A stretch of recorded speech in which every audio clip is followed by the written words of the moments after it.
Ibrahim, and today in this video I'm going to show you how you can make a paper airplane. Let's get started. Here I have a flat piece of paper.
Let's go for a test flight!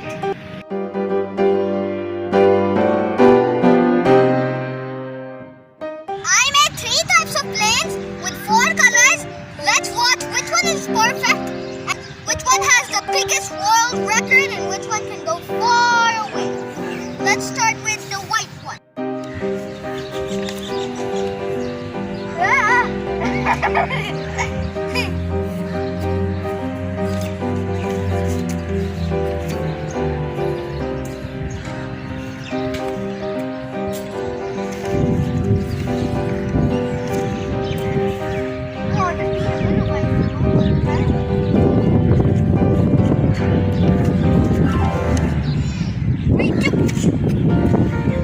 Oh, that's a fun one. Try the white one. It's like a circle. Land it on the ground. Ready? Woohoo! That's the first world record ever. I think white one wins. Ding, ding, ding. White one wins the first place. See? I think this shape is perfect. The wings were helping from these columns when the wind was blowing into them, making more thrust. See, it was going like this. But I hope you liked this video. Don't forget to like, share, and subscribe to my channel. And follow me on Instagram. See you next time. Bye-bye. I'm gonna give this for another test flight. Watch out! Whoa.